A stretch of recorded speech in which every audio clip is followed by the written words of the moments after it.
The steam rising from the pot carried the acrid smell of boiling leather, and Clara Hutchins knew she had crossed a line most folks never came back from. But starvation had a way of making even bootstraps look like sustenance. She stirred the pot with a weathered wooden spoon, watching the old saddle strap she had cut into pieces soften in the bubbling water, her stomach cramping so hard she had to lean against the rough-hewn wall of her tiny cabin. The Montana Territory winter of 1882 had been merciless, taking her father to pneumonia in December and burying the ranch under snowdrifts that made hunting or traveling to town impossible for weeks on end. The cattle had died or scattered during the first blizzard. The chickens had frozen despite her best efforts to keep them warm. The root cellar had been emptied 2 weeks ago, every withered potato and wrinkled carrot consumed. She had eaten the flour paste, the dried herbs meant for medicine, even chewed on pine bark until her gums bled. Now there was only leather, and the grim determination not to die in this God-forsaken cabin her father had built with such hope 5 years ago. Clara was 22 years old, and she had never imagined her life would come to this. Back in Philadelphia, where she had grown up before her mother died and her father dragged her west chasing dreams of land and cattle, she had worn silk dresses and attended socials. She had read poetry and played piano. That girl felt like a stranger now, someone from a book she had read long ago. The woman stirring boiled leather had calloused hands, wind-chapped skin, and a stubborn streak that refused to let her lay down and die no matter how appealing the prospect sometimes seemed. The knock on the door startled her so badly she nearly dropped the spoon. No one had come by in over a month. The nearest neighbor was 8 miles away, and the snow had made the roads impassable. She moved to the window, peering through the frost-crusted glass, and saw a horse, a large bay gelding, standing in her yard. A man was dismounting, tall and broad-shouldered, wearing a heavy coat and a hat pulled low against the cold. Clara grabbed the rifle from above the door, checking that it was loaded even though she only had 3 bullets left. She cracked the door open, keeping the rifle visible. "State your business," she said, her voice hoarse from disuse. The man turned, and she saw a weathered face, maybe 30 years old, with kind eyes the color of summer sky. "Name is James Cordell, ma'am. I am working for the Bartee Ranch about 15 miles north. Got caught in the weather and saw your smoke. Was hoping I might wait out this wind before heading back." Clara studied him, taking in the honest set of his jaw, the way he kept his hands visible and non-threatening. She also noticed the bulging saddlebags on his horse, and her stomach cramped again with desperate hunger. "I do not have much in the way of hospitality," she said carefully. "I am not asking for much, just a corner out of the wind," James said. His eyes flicked past her into the cabin, and she saw his nostrils flare slightly. He had smelled the leather. She felt her cheeks burn with humiliation, but she lifted her chin. "You can come in," she said, stepping back. "There is a small barn out back for your horse if you want to stable him." "I appreciate it, ma'am." James nodded and led his horse around the cabin. Clara used the time to move the pot of leather off the direct heat, shame washing through her. She knew what he would think, what anyone would think. She was boiling leather for soup. She had hit the bottom. When James came back inside, stomping snow from his boots, he looked around the sparse cabin with an appraising eye. Clara saw it through his gaze: the empty shelves, the thin blankets, the ice forming on the inside of the windows. Her father's coat hanging on a peg, too large for her but kept because it was all she had left of him. "Cold snap is supposed to break tomorrow," James said, warming his hands by the small fire. "Roads should clear in a few days after that." "That is good news," Clara said stiffly, standing by the table, unsure what to do with herself. She had not had company since her father died, and the social graces she once knew felt awkward and foreign. James looked at her for a long moment, then back at the pot still steaming on the edge of the fire. He did not say anything about it. Instead, he moved to the door and stepped back outside. Clara heard him rummaging with his saddlebags, and when he returned, he was carrying something wrapped in cloth. He set it on the table without ceremony, unwrapping it to reveal a large roast of beef, cooked and still relatively fresh in the cold weather. Clara stared at it, her mouth flooding with saliva so fast she had to swallow hard. "I was bringing this back to the ranch," James said casually, not meeting her eyes. "But I reckon it would not last the trip in this weather. Shame to waste it." Clara knew he was lying. Knew that in the cold, the meat would keep just fine for the short ride he had described. But he said it with such ease, such natural grace, that he gave her a way to accept without charity being named between them. "That would be a shame," she heard herself say, her voice shaking.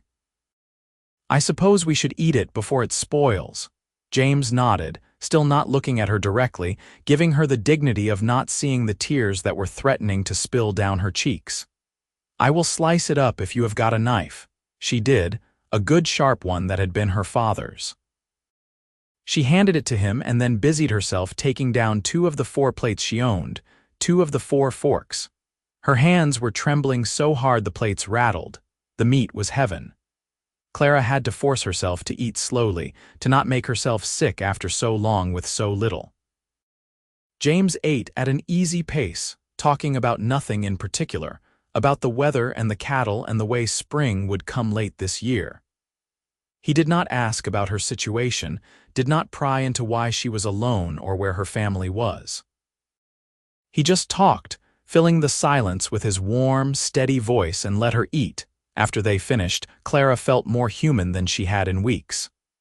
The protein and fat were already working through her system, giving her energy, clearing her mind. She looked across the table at James Cordell and felt something shift in her chest, something that was not quite gratitude but deeper, more complicated. "Thank you," she said quietly. "For the roast." "Like I said, would have spoiled anyway," James replied, meeting her eyes now. His gaze was direct and honest, and she saw no pity there, only a quiet understanding. "No, it would not have," Clara said, "but thank you anyway." James smiled, a slow spread of warmth across his weathered face. "You are welcome, Miss Hutchins, Clara Hutchins, Miss Hutchins," he nodded. "If you do not mind my saying, you look like you have been holding down this place alone for a while." "My father died 2 months ago," Clara said. The words still hurt, but less than they had. "Pneumonia. It was fast." "I am sorry," James said, and she could tell he meant it. "That is a hard thing, especially out here." "The winter has been harder than I expected," Clara admitted. She did not know why she was telling him this, except that the food in her belly and the warmth of another person in the cabin had loosened something that had been wound tight for too long. "I thought I could manage until spring, but the cattle are gone, the chickens died, and I could not get to town." "You have been here alone since December," James sounded shocked. "Yes." Clara looked down at her hands, at the calluses and cracks, the broken nails and scars. "I did not have much choice. I could not leave the property, and even if I could, I do not have family to go to." James was quiet for a long moment. Then he said, "The Bartee is hiring kitchen help.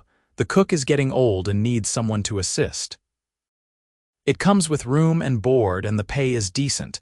I could put in a word for you if you wanted." Clara looked up sharply. "Why would you do that? You do not know me."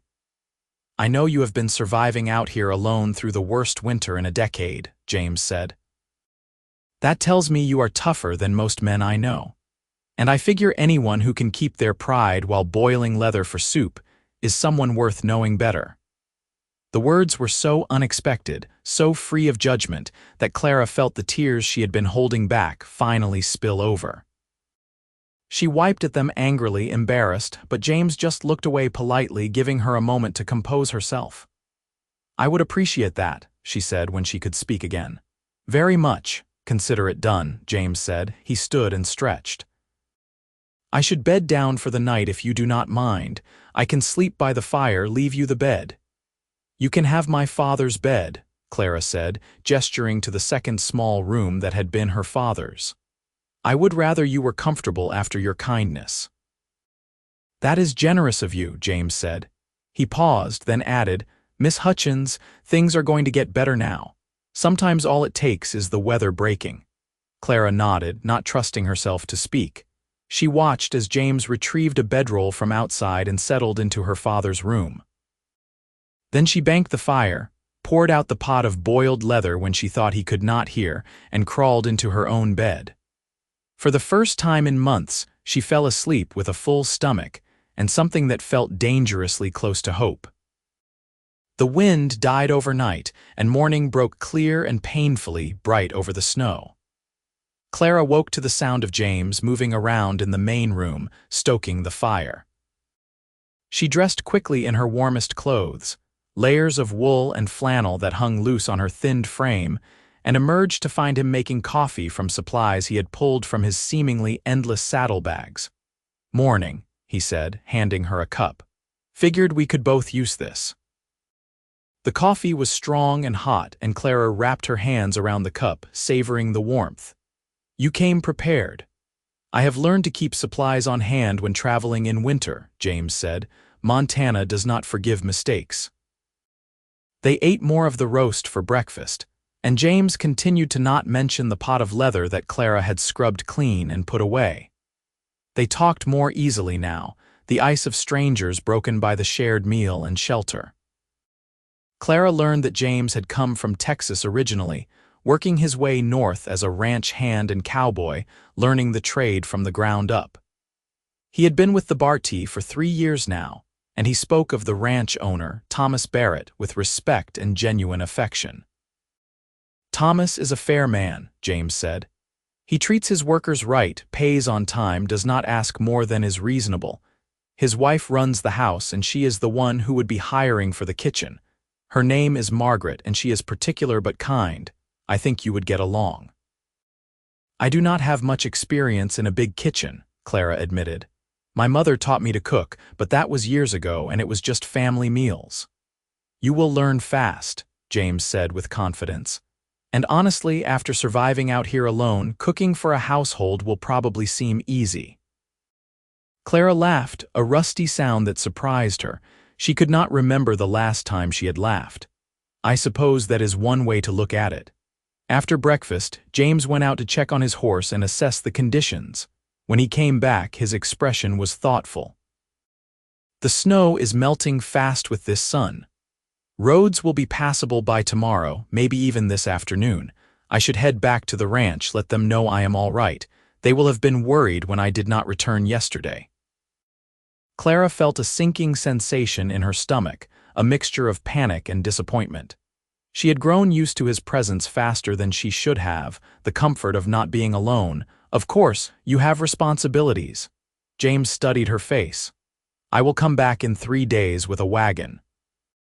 That will give you time to pack up what you want to bring, and we can transport you to the Barty.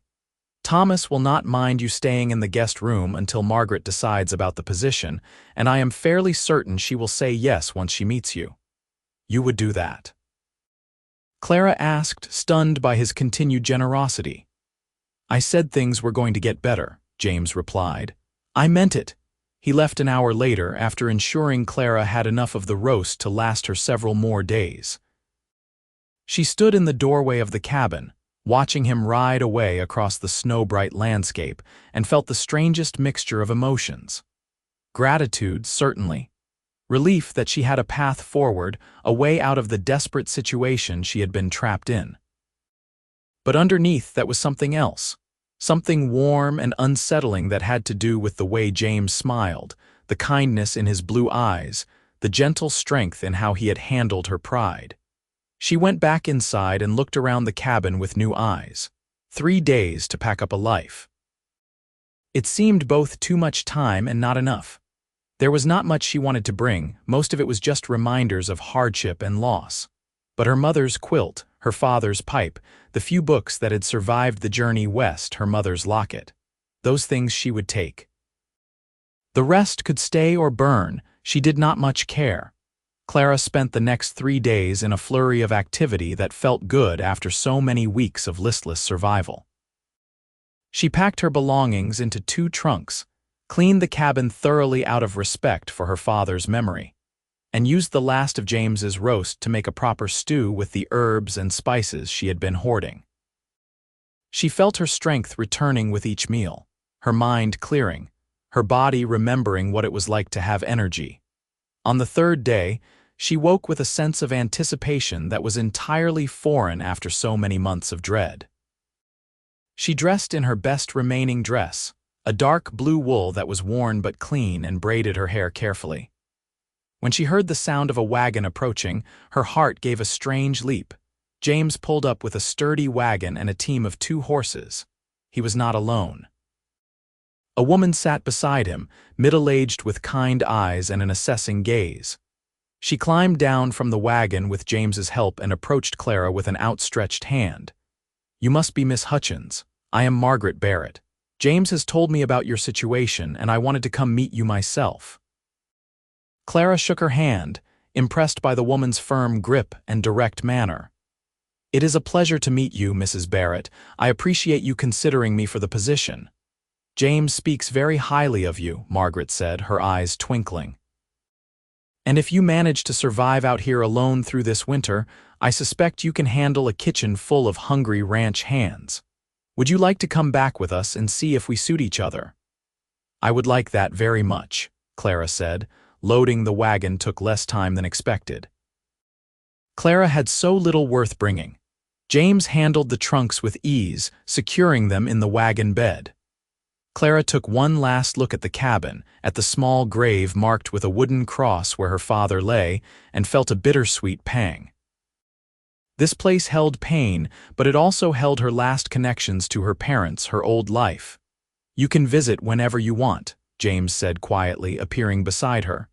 "It is not so far from the ranch." "Thank you," Clara said. She climbed into the wagon between James and Margaret, and they set off across the melting snow toward a future she could not quite imagine. The Barty Ranch was larger and more prosperous than Clara had expected. The main house was a sprawling 2-story structure with a wide porch, and there were several barns, a bunkhouse, and various outbuildings. Cattle dotted the visible range, and she could see men working in the distance. It was a thriving operation, the kind her father had dreamed of building. Margaret showed her to a small but comfortable room on the 2nd floor of the main house, with a real bed, a washstand, and a window that looked out over the mountains. "You will stay here while we try things out," Margaret said. "Meals are at 6, noon, and 6. Breakfast is the simplest, dinner is the largest. I will work with you for the first few days to show you how we do things, and then we will see how you manage on your own." "I will work hard," Clara promised. "You will not regret giving me this chance." "I do not think I will," Margaret said, smiling warmly. "Now wash up and come down to the kitchen. We need to start preparing dinner, and I will introduce you to the routine." The kitchen was enormous compared to the tiny cooking area in Clara's cabin, with a massive iron stove, long work tables, and shelves stocked with supplies. Clara felt a momentary flutter of panic at the scale of it, but then Margaret handed her an apron and a knife and set her to chopping vegetables, and the familiar motions calmed her nerves. They worked side by side, Margaret explaining the preferences of the household and the ranch hands, the schedule, the suppliers, the quirks of the stove.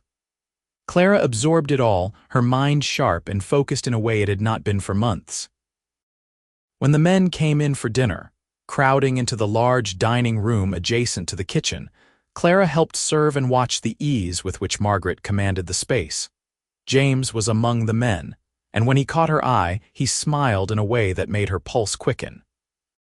She smiled back, then busied herself with ladling stew, trying to ignore the flutter in her chest. After dinner, after the dishes were washed and the kitchen cleaned, Margaret patted Clara's shoulder. "You did well today. I think this is going to work out just fine." "Thank you, Mrs. Barrett," Clara said, meaning it with her whole heart. "Call me Margaret," the older woman said. "We are not formal here." Over the following weeks, Clara settled into the rhythm of the ranch. She woke before dawn to start breakfast, worked through the day preparing meals and maintaining the kitchen, and fell into bed exhausted but satisfied each night. Her body filled out with regular meals, her hands healed, her face lost the gaunt, haunted look it had carried. She felt herself coming back to life, like a plant that had been withered by drought and was finally getting water. She also became aware of James Cordell in a way that was entirely inconvenient. He was always polite, always respectful, but there was something in the way he looked at her, the way he found excuses to be in the kitchen, the way he volunteered to help with tasks that were not strictly his responsibility. And she found herself looking for him, listening for his voice, feeling a warmth spread through her chest when he smiled at her. It was Margaret who finally said something. They were alone in the kitchen one afternoon, preparing bread for the next day, when the older woman gave Clara a knowing look. "James is a good man." Clara felt her cheeks heat. "Yes, he seems to be. He has been with us for 3 years, and I have never seen him show interest in anyone the way he looks at you," Margaret continued, kneading dough with practiced efficiency. "If you were wondering." "I was not," Clara lied. Margaret laughed. "Of course not. But if you were, I would tell you that he is honest, hardworking, and decent. He does not drink to excess, he does not gamble, and he treats women with respect. In my experience, those qualities are rare in a man, especially out here." Clara was quiet for a moment, then asked, "Why are you telling me this?" "Because you have been through a hard time, and I do not want you to let fear keep you from something good," Margaret said gently. "I saw how you looked when we found you in that cabin. I know what boiling leather means. You were at the end of your rope, and James helped you without taking anything in return, without expecting anything. That is the measure of a man, Clara, and if he is interested in you and you are interested in him, I think you should let yourself explore that." Clara felt tears prick her eyes. "What if I am not ready? What if I do not know how to be with someone after everything?" "Then you take your time," Margaret said, "but do not close the door before you even see what is on the other side." That evening, after dinner was served and the kitchen was clean, Clara found herself standing on the porch of the main house, looking out at the sunset painting the mountains gold and purple. She heard footsteps behind her and knew without turning that it was James. "Beautiful evening," he said, coming to stand beside her at the railing. "Yes," Clara agreed. "I never got tired of the sunsets, even during the worst of the winter." They stood in comfortable silence for a moment, then James said, "You have done well here. Margaret told me she is pleased with your work." "I am glad," Clara said. "I owe you a great debt, James. You saved my life." "You saved your own life," James corrected gently. "You survived until help came. That took strength and courage." "I was boiling leather," Clara said, the shame still there even though it was fading. "I was desperate." "You were surviving," James said, "and there is no shame in that. I have seen men give up for much less." Clara turned to look at him, at his honest face and kind eyes, and felt something in her chest crack open. "Why did you help me? Really?" James met her gaze steadily. "Because when I saw you in that doorway, so thin and proud and stubborn, refusing to let the world break you, I thought you were the bravest person I had ever met, and I wanted to know you better." "Is that still true?" Clara asked, her heart pounding. "Yes," James said simply. "I would like to court you, Clara, if you would allow it. I know it is soon, and I know you have been through a lot, but I am not a man who hides what he feels.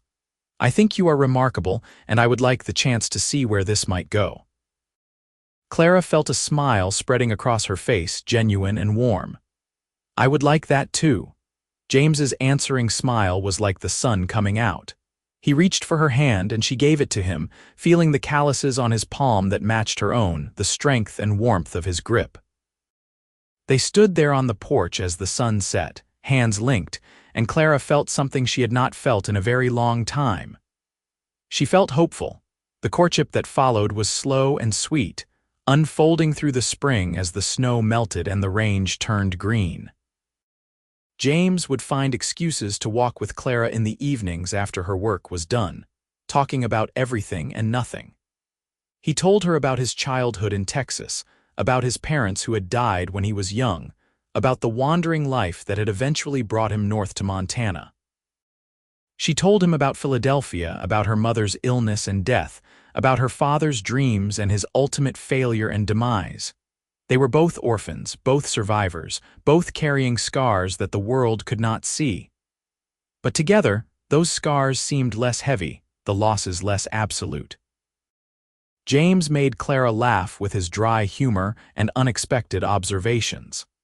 Clara challenged James's assumptions and made him think about things in new ways.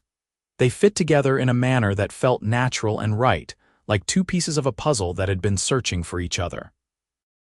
Margaret watched their courtship with approval, and Thomas Barrett, a gruff but good-hearted man in his 50s, told James he was a fool if he let Clara get away. The other ranch hands treated Clara with respect, and she earned their loyalty through her excellent cooking and her willingness to accommodate their requests when she could. By the time summer arrived, hot and dry and full of wildflowers, Clara felt like a different person from the desperate woman who had been boiling leather in a cabin. She was healthy, happy, and deeply in love with James Cordell. And when he asked her to marry him one evening as they sat by the creek that ran through the property, she said yes without hesitation. They were married in early August in the small church in the nearest town, with Margaret and Thomas standing as witnesses and the ranch hands filling the pews. Clara wore a dress that Margaret had helped her sew, pale yellow cotton with lace at the collar, and carried wildflowers that James had picked that morning. When James slid the simple gold band onto her finger and kissed her for the first time as her husband, Clara felt a joy so complete it almost frightened her. Thomas gifted them a small house on the edge of the ranch property, a two-room cabin that was infinitely nicer than the one Clara had left behind. It had glass windows, a good stove, and a real bed. James carried her over the threshold, both of them laughing, and set her down gently in what was now their home.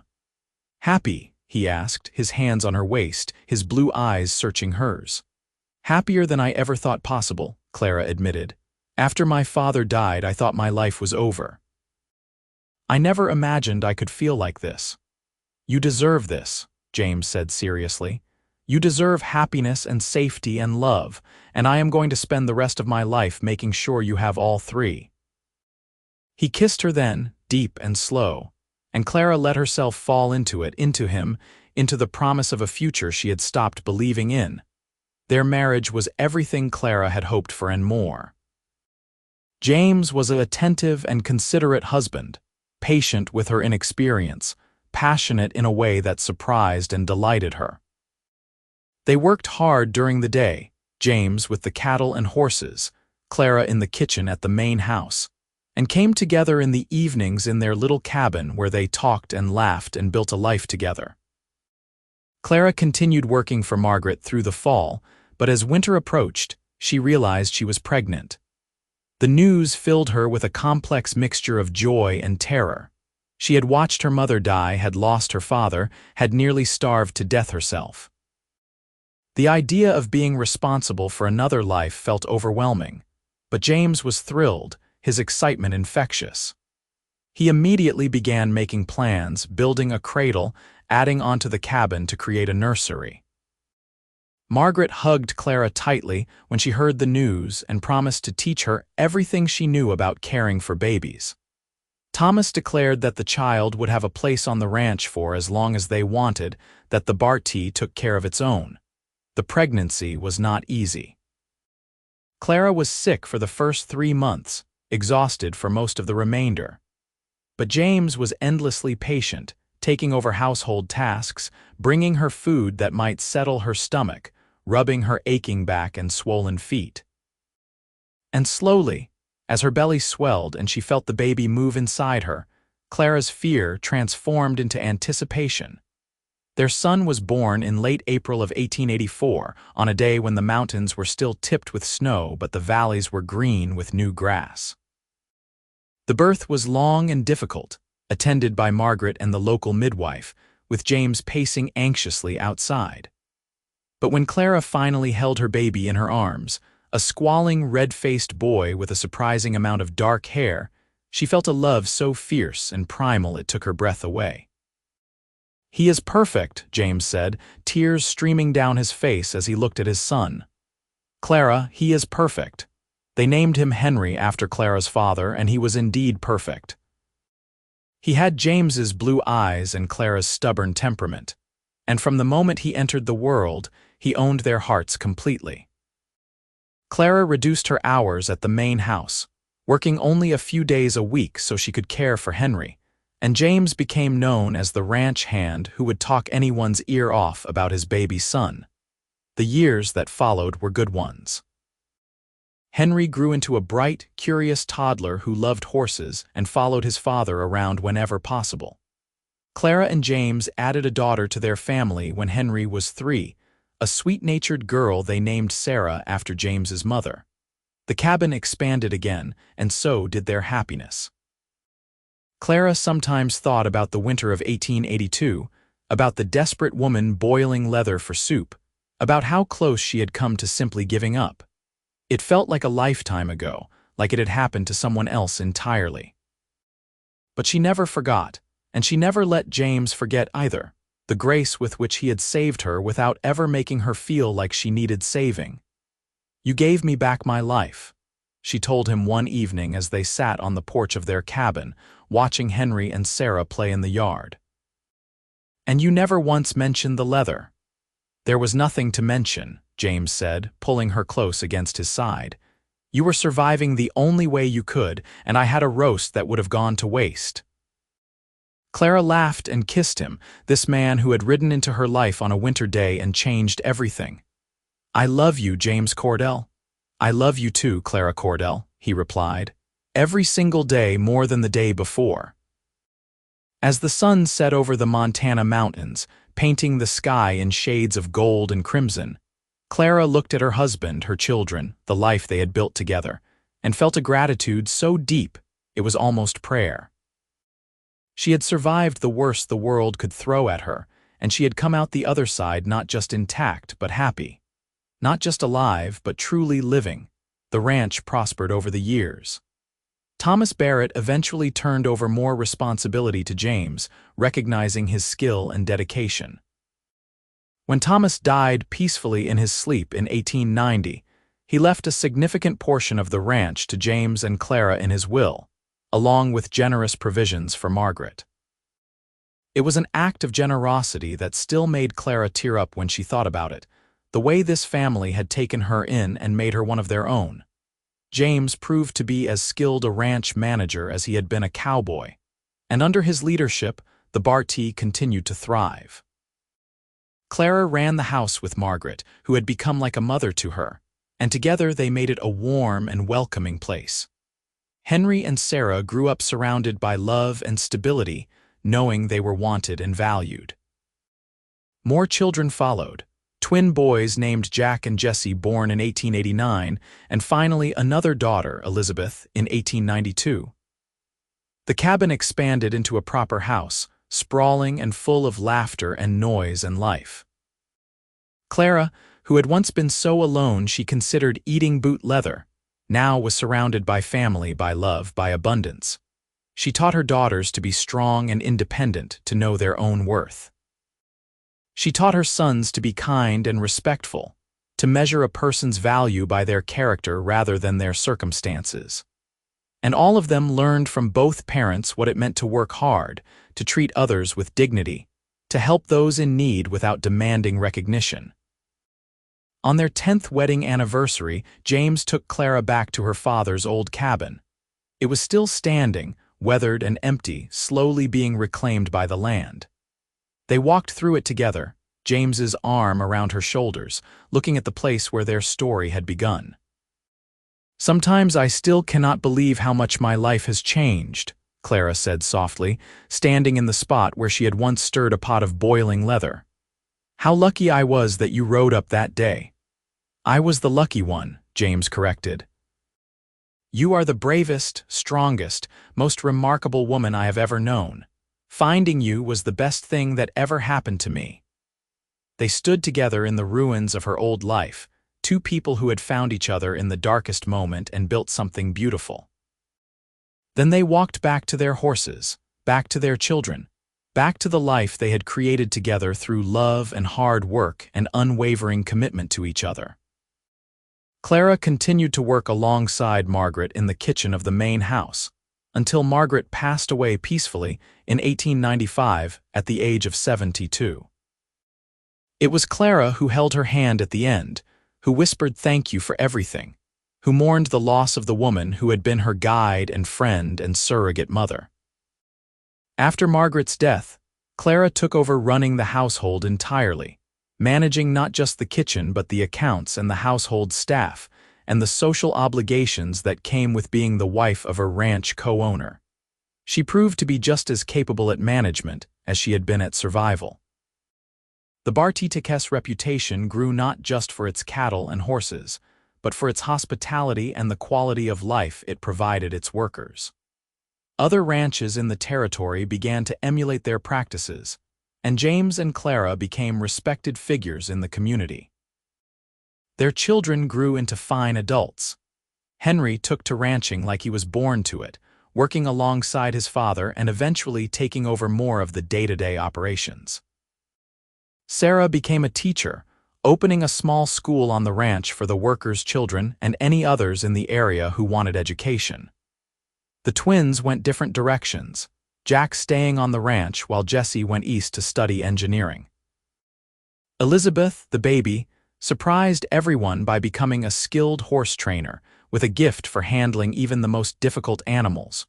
Through it all, through the joys and sorrows, the triumphs and challenges, Clara and James remained devoted to each other. They never lost the sense of gratitude for what they had, never took for granted the love they shared. Every anniversary, James would remind Clara that he had just been bringing a roast back to the ranch, and she would laugh and kiss him and thank him for never mentioning the leather. As they grew older, their love deepened rather than faded.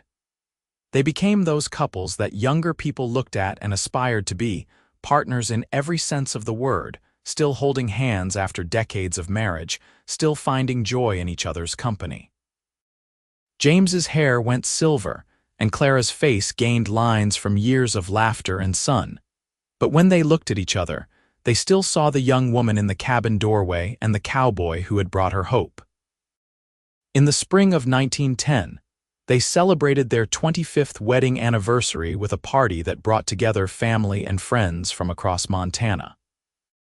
Their children and grandchildren filled the house, along with ranch workers past and present, neighbors and community members whose lives had been touched by the Cordell family's generosity and integrity. As Clara stood on the porch of the main house, watching the celebration unfold, James came up behind her and wrapped his arms around her waist. "Happy anniversary, my love." "Happy anniversary," Clara replied, leaning back against him. 25 years, it seems impossible." "Best 25 years of my life," James said, "and I am looking forward to the next 25. Clara turned in his arms, looking up at the face she loved more than any other. "Do you remember that day you rode up to my cabin, what you thought when you saw me?" "I thought you were the most beautiful, fierce, stubborn woman I had ever seen," James said, "and I wanted to know your story." "My story turned out to be our story," Clara said. "The best story," James agreed, and kissed her as the sun set over the mountains and their family celebrated around them. They did not get another 25 years, but they got close. James passed away in his sleep in 1932, at the age of 80, with Clara holding his hand and their children gathered around. His last words were to tell Clara he loved her, that he would wait for her on the other side, that their story was not over, just pausing. Clara grieved, but she also celebrated. Celebrated the life they had built, the love they had shared, the family they had created. She lived 4 more years, dying peacefully in 1936 at the age of 76, surrounded by her children, grandchildren, and great-grandchildren. Her last words were about James, about how she was ready to see him again, about how grateful she was for the cowboy who had brought a roast and never mentioned the leather. They were buried side by side on a hill overlooking the Bartee Ranch, under a sky as big and blue as the love they had shared.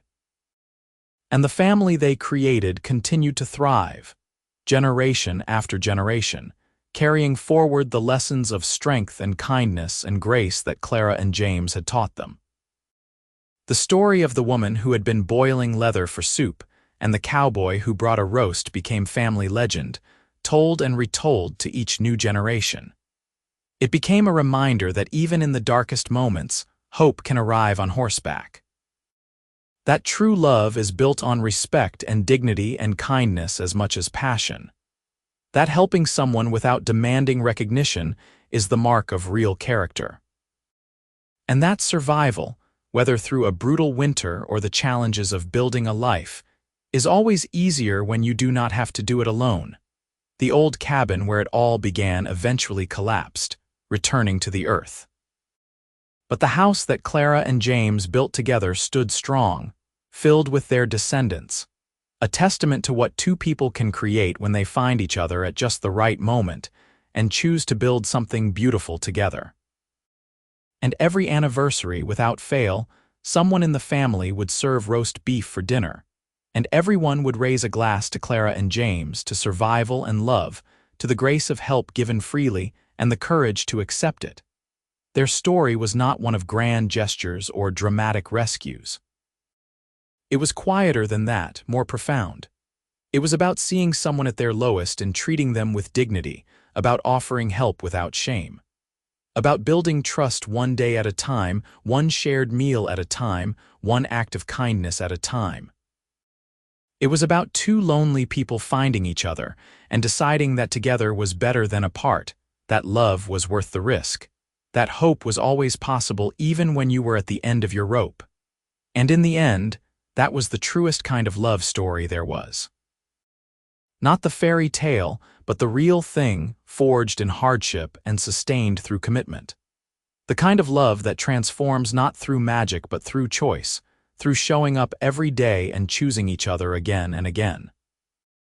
The kind of love that starts with a simple act of kindness, a roast shared without fanfare, and grows into a legacy that spans generations. Clara had survived by boiling leather, but she had thrived because a cowboy brought a roast and never mentioned it. And in that small act of grace, both their lives were forever changed, forever intertwined, forever blessed. Their story became more than just their own. It became a beacon for their children and grandchildren, proof that kindness matters, that dignity matters, that how you treat people in their darkest hour defines you more than anything else ever could. The Wild West could be brutal and unforgiving, but it could also be beautiful and full of possibility. Clara and James found both the brutality and the beauty, and they faced it together with courage and love and an unshakable commitment to each other and their family. And that, in the end, was the greatest legacy of all, greater than land or money or even the thriving ranch they built. They left behind a family that knew what real love looked like, that understood the value of grace and kindness, that carried forward the best of what two remarkable people had created together from the ashes of loss and the depths of desperation. Their story was complete, their ending as happy as any could hope for, and their love eternal.